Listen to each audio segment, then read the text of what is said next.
Pendant la convention nationale républicaine, Donald Trump parlera de ce qu'il considère comme ses réalisations et de sa vision pour un second mandat.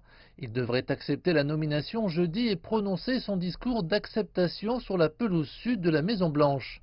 Dans les sondages d'opinion, Donald Trump talonne le candidat démocrate Joe Biden. Il compte beaucoup sur les électeurs ruraux. Ils avaient d'ailleurs joué un rôle essentiel dans sa victoire en 2016. Mais après avoir été ébranlé par les différends commerciaux et maintenant la pandémie du coronavirus, il semble que certains de ses soutiens se soient érodés. Au nord-est de Denver, Mark Arnush cultive du maïs, du blé et de l'orge. Il a voté pour Donald Trump lors de la présidentielle de 2016 et pourrait le faire à nouveau cette année. Nous ne sommes qu'en août et tout peut arriver d'ici novembre. Keith Amen cultive du maïs et gère un parc d'engraissement pour bétail au nord de Denver. Il ne cache pas son soutien sans faille à l'actuel président. Je pense qu'il a fait un aussi bon travail que n'importe qui à son poste ne pourrait probablement le faire. Ce sont 2 des 4 hommes travaillant dans le secteur agricole du Colorado qui sont prudemment optimistes quant aux chances de Trump pour un second mandat.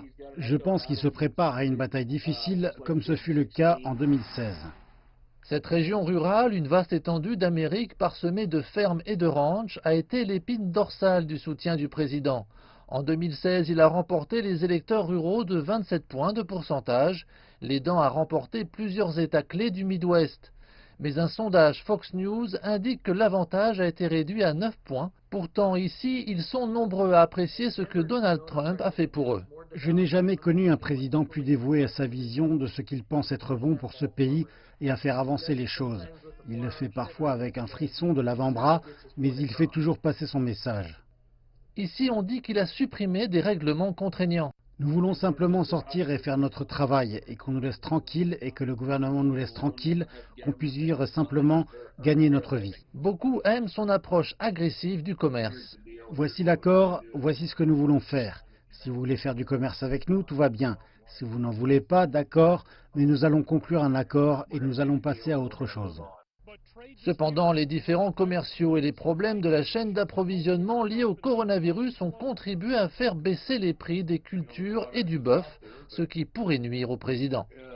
Vous savez que le produit existe, mais il ne parvient tout simplement pas au commerce à cause des complications causées par le Covid-19. Mark Arnush souhaite que Donald Trump accorde davantage d'attention au changement climatique et à son langage. Keith Amen est lui beaucoup plus préoccupé par la violence entourant les récentes manifestations en faveur de la justice raciale. Je n'ai probablement jamais été aussi dégoûté de la politique qu'aujourd'hui.